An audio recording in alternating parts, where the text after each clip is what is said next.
भगवान जो प्रेम में डूब करके और भक्तों के लिए हर रूप में आने पर ज्यादा कोई विचार नहीं करते, वैसे ही कब भगवान ऐसा करते हैं जब कोई भक्त, कोई प्रेमी भगवान को अपने प्रेम उस भाव में भिगो देगा, सराबोर कर देगा, तो भगवान भी ऐसा करने पर मजबूर हो जाते हैं। आइए श्रीमद् भागवत का अंतिम चरण का बहुत ही करुण भाव का वह प्रसंग, सुदामा चरित्र। भगवान के मित्र भी परीक्षित कुछ वैसे ही होते हैं। कुछ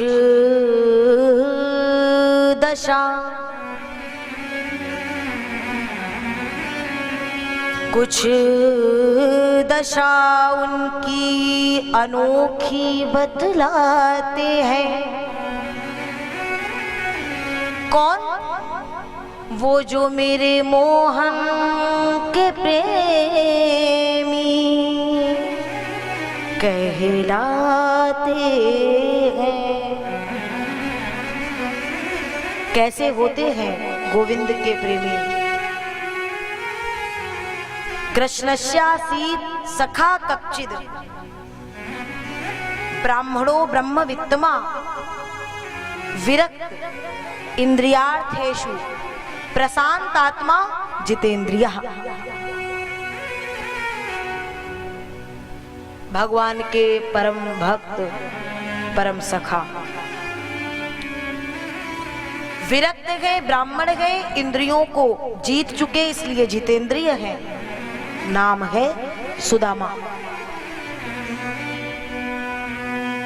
हमारे जीवन में कुछ कष्ट की घड़ियां आती हैं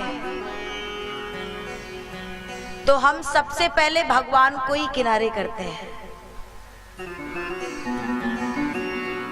और कहते हैं, विपत्ति के समय में हम भगवान को कहते, हमने तुम्हें इतना पूजा, इतनी सेवा करी और तुमने हमें ये कष्ट दे दिया।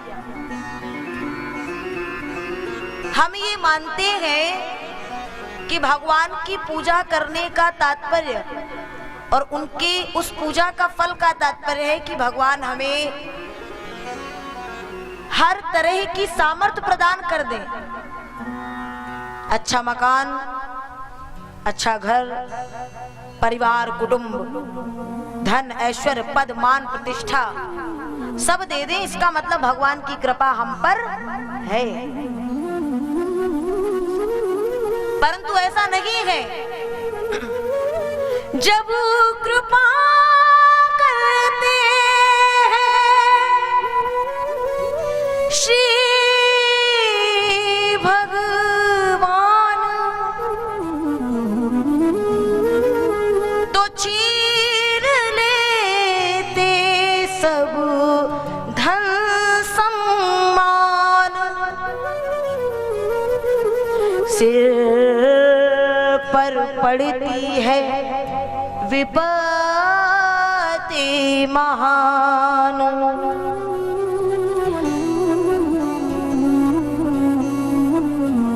जब कृपा करते हैं श्री भगवान,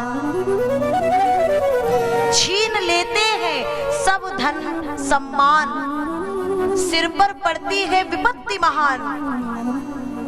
ये दुनिया तुम्हें ठुकराएगी, ये कुटुंब, ये परिवार के जन तुम्हें त्रास देंगे, कोई तुम्हारी सुनेगा नहीं। समझ लेना भगवान तुमको अपनी ओर खींच रहे हैं, भगवान तुमको अपनी ओर बुला रहे हैं और इसी बात को अपने जीवन में प्रत्यक्ष रूप में चरित्रार्थ किया है सुदामा ने। सुदामा पास में कुछ नहीं है और पत्नी भी वैसी ही है कि कहीं मैं अपनी किसी बात को कहूं तो मेरे पतिदेव के भजन में कोई विघ्न ना पड़ जाए। इस भय से सुशीला कुछ नहीं कहती है। लेकिन एक दिन बहुत समय हो गया है, रसोई घर में कुछ भी नहीं है, बालक भूख से तड़प रहे हैं। और तब सुशीला गई और सुदामा जी को कहती है, देखो ना, कई दिन से रसोई में कुछ नहीं है, मुझे डर है कहीं कोई अनहोनी ना हो जाए, इसलिए आपके भजन में विघ्न पड़ा है, लेकिन कुछ व्यवस्था करनी पड़ेगी। और ये सुदामा ने तो हर बार की तरह आज भी वही कहा, मेरा सावल सरकार सब ठीक करेगा, मेरा ठाकुर सब ठीक करेगा। सुशीला कहती है, आप कहते हैं कि वो सावल सरकार सब ठीक करेगा, तो सुनो ना, वो तो आपका परम मित्र है, परम सखा है, और कहते हो कि वो द्वारिकाधीश है, एक बार आप चले जाओ ना उनके पास। सुदामा जी ने कहा, ए सुशीला, मैं अपने मित्र के पास जाऊं, भगवान के पास जाऊं, द्वारिकाधीश के पास जाऊं, केवल क्या मांगने? 2 वक्त का भोजन।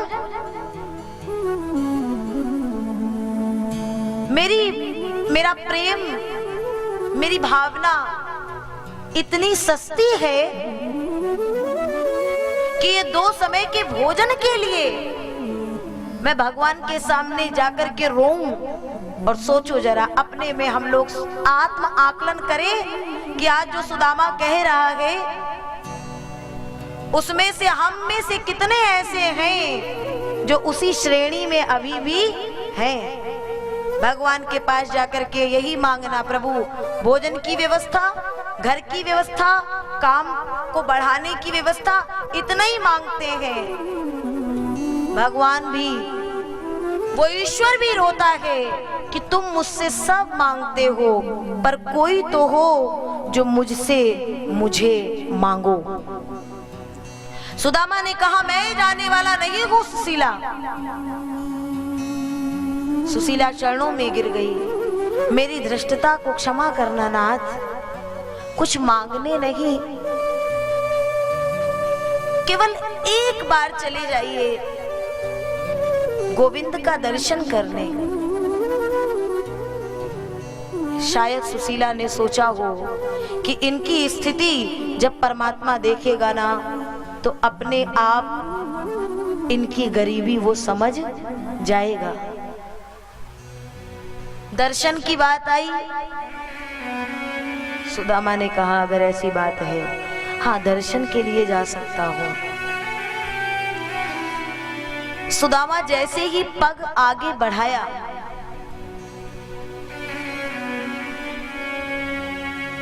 आज सुदामा के नेत्रों से आंसुओं का समुद्र फूट पड़ा। क्यों? सुदामा ने कहा, सुशीला, आज मुझे अपनी गरीबी पर,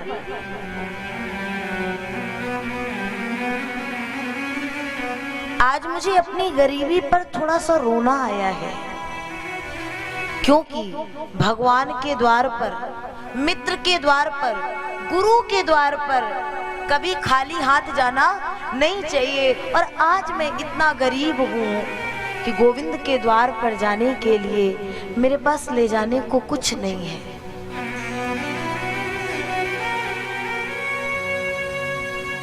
धन्य है ये भक्त। हम रोते हैं कि एक वस्त्र पहन के दुनिया के सामने यदि 4 बार जाएंगे तो दुनिया क्या कहेगी, इसके पास में एक ही वस्त्र है।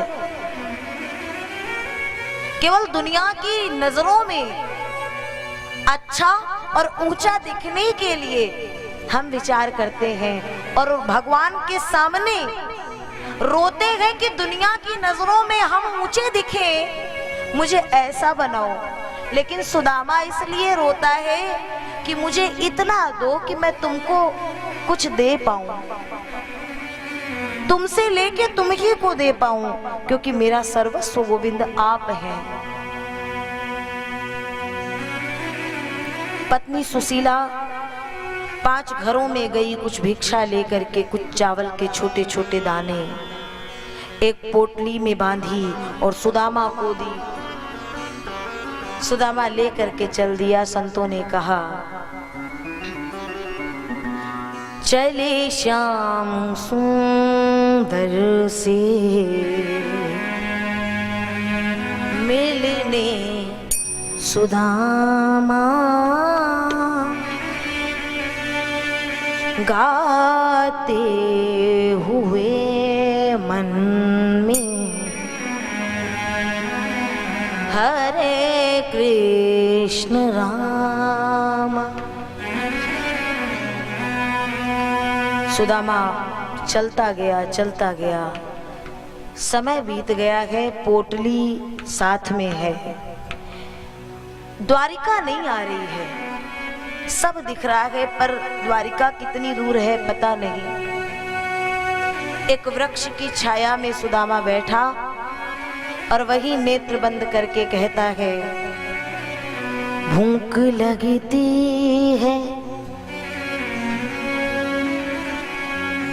भूख लगती है ना प्यास लगती है, ये जिंदगी अब उदास लगती है।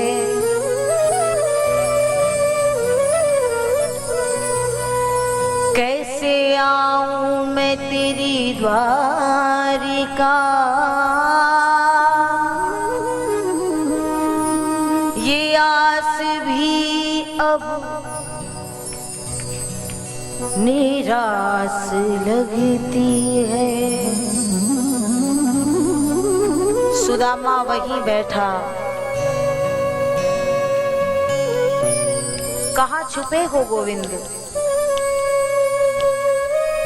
द्वारिका कितनी दूर हो गई है?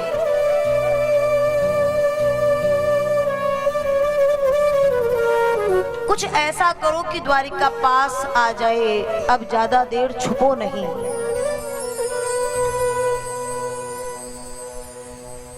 हम तो तुम्हारे भक्त हैं, तुम्हारे प्रेमी हैं। मुझे पता नहीं है द्वारिका का मार्ग, लेकिन जहां जहां मार्ग दिखता जा रहा है वही मैं चलता जा रहा हूं। और वही बैठ करके सुदामा ने गाया मुरली वाले आजा तेरी याद सताए। और ये आस की डोर गोविंद कहीं टूट न जाए, ये जगत के लोग कहीं व्यंग से हंस ना पड़े। और सुदामा एक बीच मार्ग में बैठ करके और केवल भगवान को पुकारता है। एक स्थान पर सुदामा बैठा और नेत्र खोले ना तो सामने बड़े बड़े राजप्रासाद। किसी से देख के पूछा भैया ये द्वारिका अभी कितनी दूर है? पंडित जी द्वारिका इधर ही है, यही है द्वारिका। सुदामा को भरोसा नहीं हुआ, औरों से पूछा, पता चला द्वारिका यही है। चले एक स्थान पर कुछ लोग बैठे थे। सुदामा ने उनसे पूछा मेरे मित्र के पास जाना है। लोगों ने पूछा पंडित जी कोई पता है? हाँ बहुत बड़ा पता है। क्या? वो इस द्वारिका का राजा है, द्वारिकाधीश है।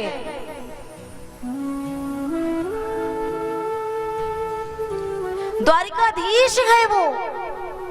लोगों ने सुना तो सुदामा को ऊपर से लेके नीचे तक देखा और कहा, अरे सुनो भाई, ये हमारी द्वारिकाधीश के मित्र हैं। अरे पंडित जी, शर्म भी नहीं आती, लाज भी नहीं आती, झूठ बोलते हो।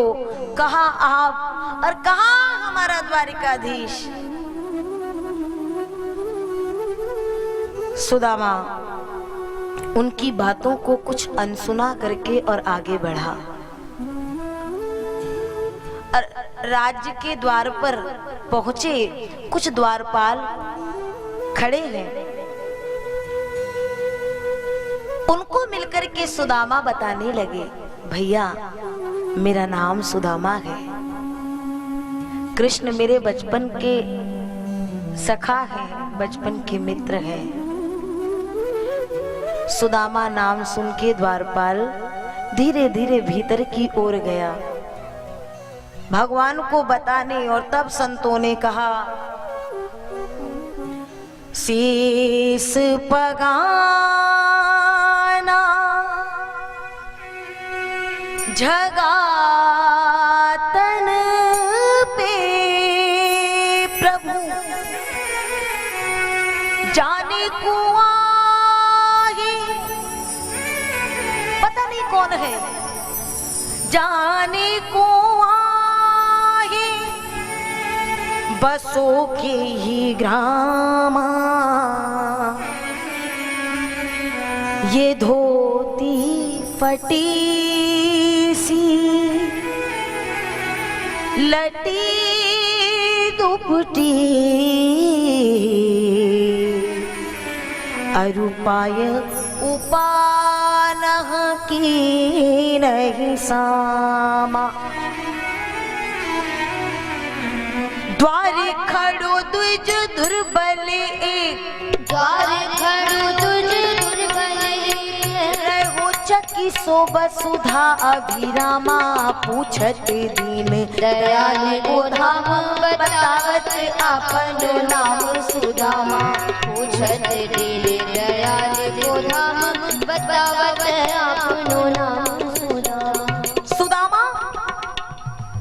सुदामा द्वार पे खड़ा सोच रहा है, भगवान को आने में बड़ी देर लग रही है, कहीं मार्ग में जो लोग कह रहे थे वो सच तो नहीं है, शायद वो द्वारिकाधीश मेरी गरीबी को देख करके मेरे पास ना आए। सोच के सुदामा लौट करके जाने लगा। भगवान ने इधर सुदामा का नाम सुना, पीतांबरी कहीं, चरण पादुका कहीं, और कृष्ण दौड़ पड़ा। नाम सुदामा का सुनते ही तजियासन धाये, द्वार की ओरा मुकुट कहीं तो कहीं पट उलझा, मिलन को व्याकुल धीर ना थोड़ा, ऐसी उतावली है गति में, ऐसी उतावल है गति में, जैसे बावली वायु का मध्य झकोरा, मित्र से भेंट को मित्र चले, जो धावत चांद की ओर झकोरा, मित्र से भेंट को मित्र चले, जो धावत चांद की ओर झकोरा। भगवान कभी द्वारपाल कभी दासियों से टकराते हुए और द्वार पर गए, मेरा मित्र कहाँ गया? प्रभु कौन? वो सुदामा। प्रभु वो तो चले गए। और भगवान बावले होकर के सुदामा सुदामा नाम की घोष करते हुए दौड़े। सुदामा चल रहे हैं, पीछे से आवाज आई तो लगा मेरा वहम होगा, भगवान नहीं होंगे। फिर आवाज आई, सुदामा। अब सुदामा रुके तो पीछे मुड़े, वो द्वारिकाधीश भगवान दौड़ करके गए हैं।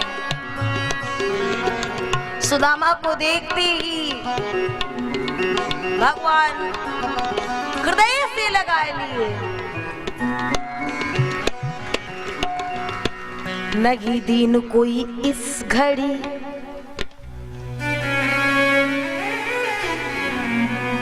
नहीं दीन कोई से घड़ी, नहीं कोई दीनानाथ।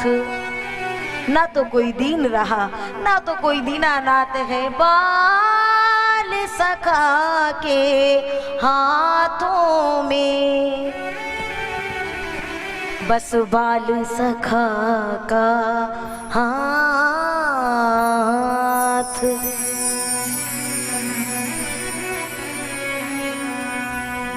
सुदामा को लेकर के प्रभु आने लगे राज महल की ओर।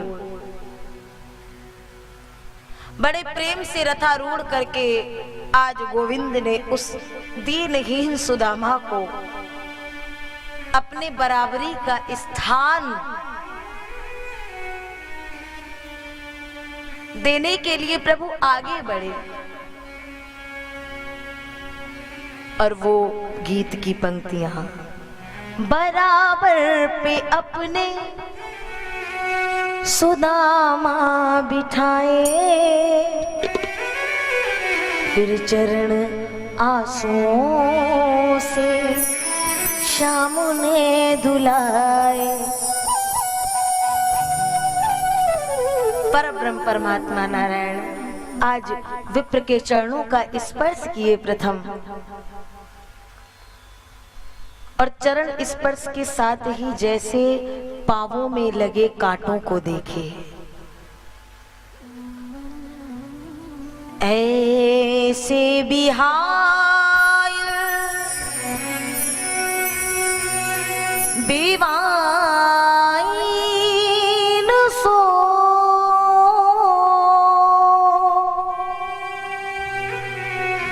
पग कंटक जाल लगे पुनि जोए। हाय महादुख पायो सखा तुम, आए इतना कितने दिन खोए। देखी सुदामा की दीन दशा, देखी सुदामा की दीन दशा, देखी सुदामा की दीन दशा, करुणा करके करुणा निधि रोए। पानी परात को हाथ छुओ नहीं, नैनन के जल सो पग धोए। पानी परात को हाथ छुओ नहीं, नैनन के जल सो पग धोए।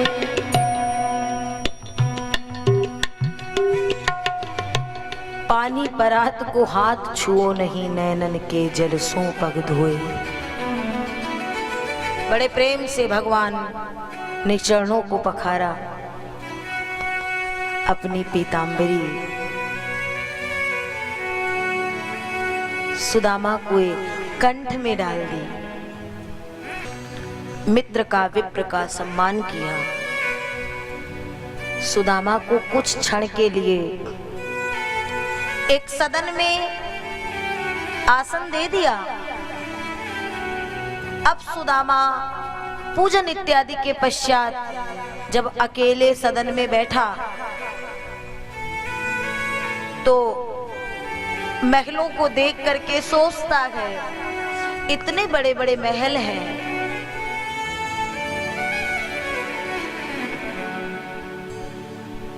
इन महलों के मध्य में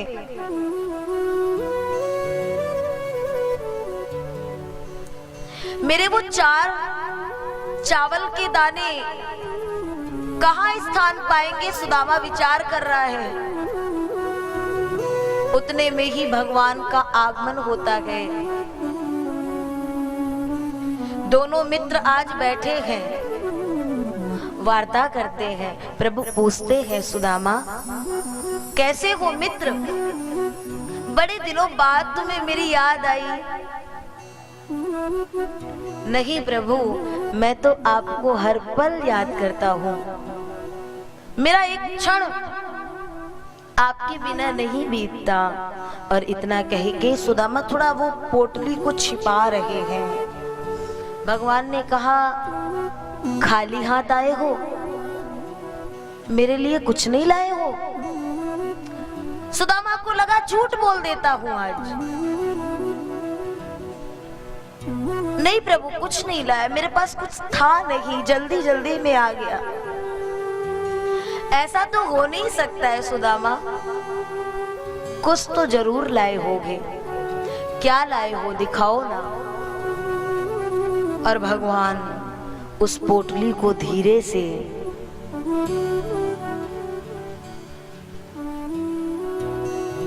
छिपाई हुई पोटली को प्रभु ने हाथ में ले लिया और उस पोटली को देख करके भगवान के नेत्रों से झरझर आंसुओं की धार बह चली। क्योंकि पोटली भी किसी एक वस्त्र से बनी नहीं थी।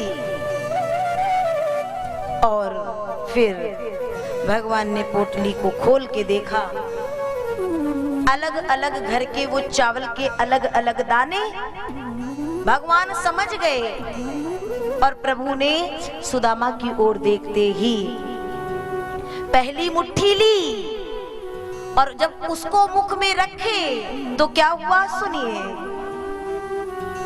पहली मुट्ठी लेते प्रभु ने स्वर्ग सुदामा के नाम किया है। पहली मुट्ठी लेते प्रभु ने स्वर्ग सुदामा के नाम किया। दूसरी मुट्ठी में लेते, दूसरी मुट्ठी में पृथ्वी लोक का वैभव मित्र को दान किया है। दूसरी मुट्ठी में पृथ्वी लोक का वैभव मित्र को दान किया है। दूसरी मुट्ठी में पृथ्वी लोक दे दिया, पहली में स्वर्ग दे दिया। और तीसरी मुट्ठी में देने लगे, तीसरी मुट्ठी में देने लगे। जो बैकुंठ तो लक्ष्मी ने रोक लिया है। और कहा, ये तीसरी मुट्ठी में आपका बैकुंठ है, आपका निज निवास है। और अपना निवास भी दान में दे रहा, कैसा दानी ये मेरा पिया है। अपना निवास भी दान में दे रहा, कैसा दानी ये मेरा पिया है। कैसा दानी ये मेरा पिया है। कैसा दानी ये मेरा पिया है। ब्राह्मण के घर का, मित्र के घर का प्रसाद है प्रभु, हम भी पाएंगी। और इतना कह करके रुक्मिणी मैया ने वो प्रसाद लिया और स्वयं मुख में रख करके और सुदामा का मान बढ़ा दिया। एक बार लक्ष्मीपति ने 2 बार मुख में वो प्रसाद लिया और एक बार माँ लक्ष्मी ने स्वयं वो प्रसाद पाया है। सुदामा कुछ समय भगवान के पास रह करके और फिर कहा, प्रभु अब आपके दर्शन की लालसा थी, लालसा पूर्ण हुई, इच्छा पूर्ण हुई, अब चलूंगा। और चलूंगा कह करके सुदामा जाने लगे भगवान से विदा लेके। लोग कहते हैं सुदामा को भगवान ने कुछ नहीं दिया। अरे देखो जरा, सुदामा ने भगवान से कुछ मांगा ही नहीं और बस विदा लेकर के चल दिए। और जब चले थे तो अपने पर्णकुटी पर जब पहुंचे तो वहां पर्णकुटी गायब थी। बड़े बड़े महल बने थे, वहां मंदिर देखे थे, महल देखे थे। सुदामा डर गए, भयभीत हो गए, ये मेरी पर्णकुटी नहीं है। लोगों से पूछा, भैया ये नगरी कौन सी है? बोले पंडित जी सुदामापुरी है। एक घर के लिए कोई रोता है, एक मकान के लिए कोई रोता है। सुदामा के पास पर्णकुटी के बाद सीधे नगर आया, सीधे पुरी आई।